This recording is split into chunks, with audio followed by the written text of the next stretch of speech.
Today's video, got a big, giant, heavy knife made in Spain, and that is the Cudeman Entresierras.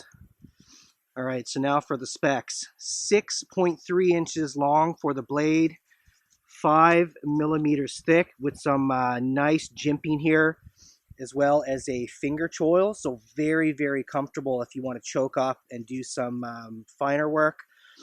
It's got a clip point blade with a satin finish, and obviously this is a full tang monster.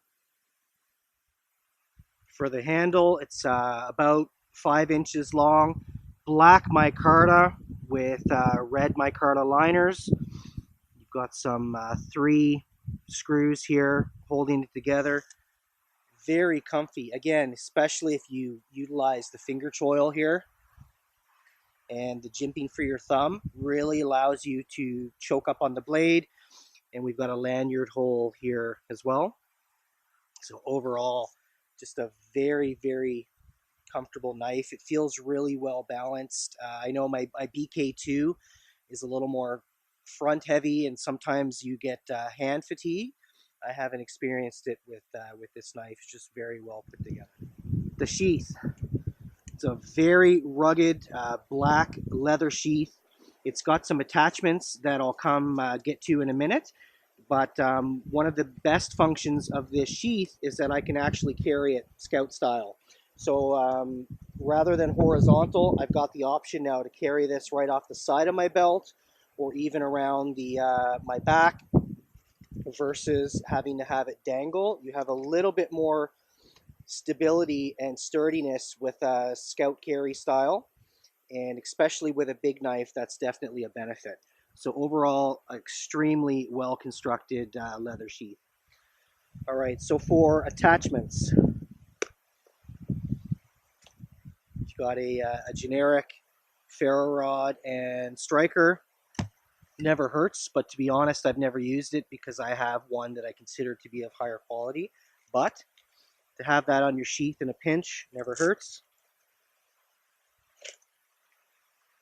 Got your sharpener here, and it's also a signal mirror. And this just got some, to be quite honest, I'm not sure what this is. It's got some symbols and some numbers on here. So drop me a comment down below if the camera's picking this up and you know exactly what the rest of this is for. So signal mirror, and I've got something to sharpen the blade with. It did come with a length of paracord, which I've already tied around.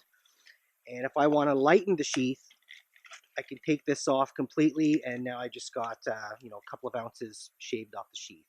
So those are the attachments: ferro rod, signal mirror, and sharpener. Not sure about the quality of the sharpener. You can see I had never used this, and it's already got a crack going right down the middle of it. So again, in a pinch, if I had nothing else, great. Otherwise, probably not the highest quality. The rest of the knife is bang on. The attachments, maybe you could do without if you've got some other gear that's of higher quality to replace it. And that sort of concludes the overview. I've had this knife for approximately 2 years. I've used it infrequently, so I cannot comment on the durability. I have not been out in the woods, beating the piss out of this. I've used it on occasion. When I've used it for batoning or chopping, it's been more than sufficient. So I feel confident that if I had really been beating this up, it would withstand the abuse. I just can't comment on it until I spend more frequent time with the blade doing what I do. But that's it. It's a beautiful knife. It feels great in the hand. I really love the finger choil, the jimping, if I really want to choke up on the knife.